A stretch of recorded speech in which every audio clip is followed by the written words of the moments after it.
¿Qué tal? Hoy nos vamos a sumergir en uno de los capítulos, diría yo, más densos y fascinantes de la Biblia, Romanos 11. Y es que este texto se mete con preguntas gigantescas, ¿no? Sobre la fidelidad de Dios, sobre qué pasa con Israel y cuál es el plan para toda la humanidad. Así que para empezar, vayamos directo a la pregunta que lo detona todo. Miren, el autor, el apóstol Pablo, no se anda con rodeos, va directo al grano y lanza una pregunta que es, súper provocadora, y que seguro estaba en la cabeza de muchísima gente en ese momento. ¿Será que Dios desechó a su propio pueblo, a Israel? Y esta pregunta, esta interrogante, es la que va a marcar el ritmo de todo lo que sigue. Ok, para poder entender bien su respuesta, que es bastante compleja, vamos a verla en 5 partes. Primero, si Israel fue desechado o no.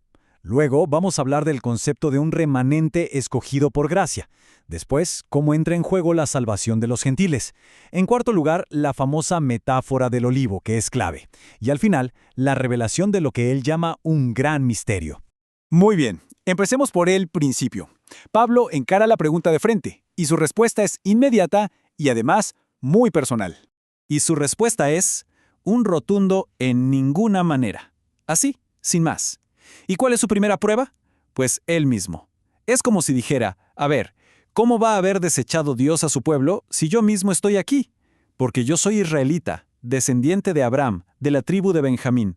O sea, su propia identidad es la primera evidencia de que Dios no ha abandonado a su gente. Pero claro, el argumento no se queda ahí. Y esto nos lleva a la segunda parte de su argumento, donde introduce un concepto que es fundamental en toda la historia de Israel, la idea de un remanente. Para explicarlo, Pablo nos hace recordar la historia del profeta Elías. ¿Se acuerdan? Elías, en un momento de desesperación total, creía que era el único fiel que quedaba en todo Israel. Pero la respuesta que recibe de Dios es muy clara. Me he reservado 7,000 hombres. La idea central aquí es que siempre, a lo largo de la historia, ha existido un grupo, un remanente fiel. Y Pablo dice que exactamente lo mismo está pasando ahora, en su tiempo.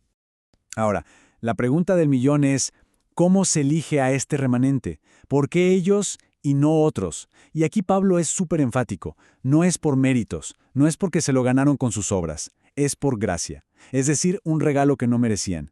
De hecho, él argumenta que si fuera por obras, si fuera algo que te ganas, entonces la gracia, pues ya no sería gracia, ¿no? Pierde todo su sentido. Y esta distinción, créanme, es teológicamente fundamental.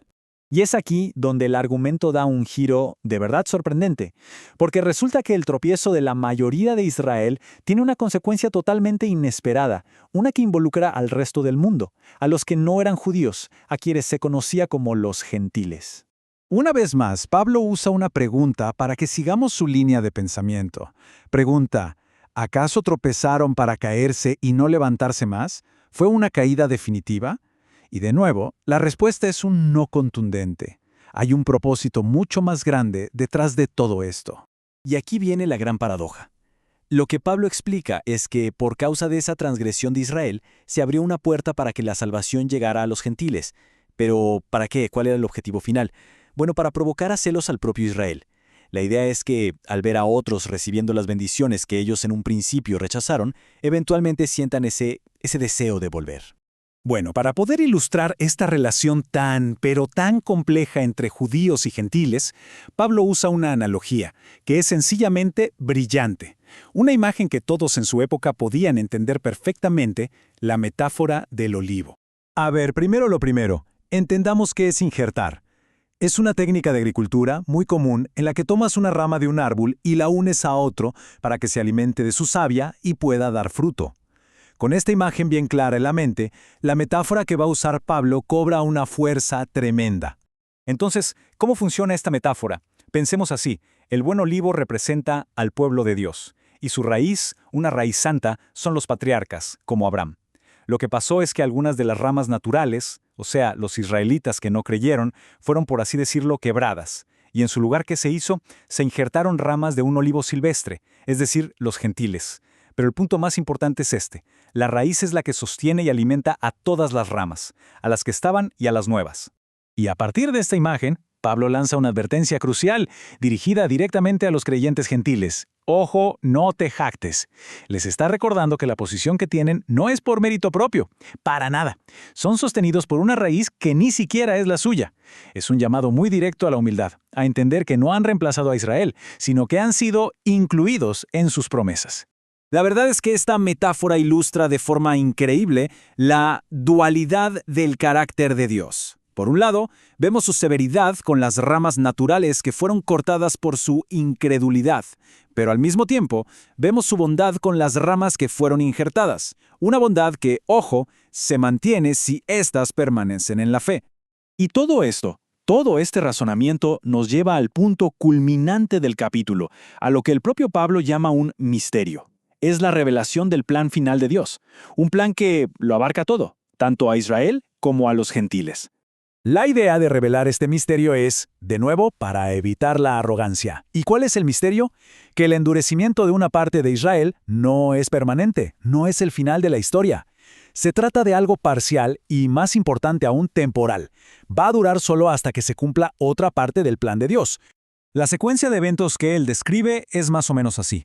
Primero, ocurre este endurecimiento parcial en Israel. Esto, a su vez, abre la ventana de tiempo para que entre lo que él llama la plenitud de los gentiles, o sea, el número completo de no judíos que van a ser salvos. Y solo entonces, cuando eso haya sucedido, el plan llegará a su clímax con la salvación de todo Israel, que se entiende como la restauración de la nación como un todo. Y ojo, que esta promesa no es algo que Pablo se está inventando en el momento. Él la basa firmemente en las escrituras proféticas de Israel, citando directamente al profeta Isaías. La idea de un libertador que vendrá y restaurará a su pueblo es una esperanza que está profundamente arraigada en toda la historia de la salvación. Y con esto llegamos a la conclusión, que es quizá la más profunda y universal de todas. En una declaración que es de verdad asombrosa, Pablo afirma que el plan de Dios en su sabiduría sujetó a todos a la desobediencia en un momento u otro, tanto a judíos como a gentiles. ¿Y para qué? ¿Cuál era el propósito final de todo esto? Pues para poder tener misericordia de todos sin hacer ninguna distinción. Es una visión de la gracia de Dios que es radicalmente inclusiva. Y al final de todo este recorrido tan complejo, el argumento no termina con una simple fórmula o un y colorín colorado. No, termina con una explosión de alabanza, de adoración. Es el reconocimiento de que la mente humana simplemente no puede llegar a comprender del todo la profundidad de la sabiduría y el plan de Dios. Nos deja no tanto con todas las respuestas en la mano, sino con un profundo sentido de asombro.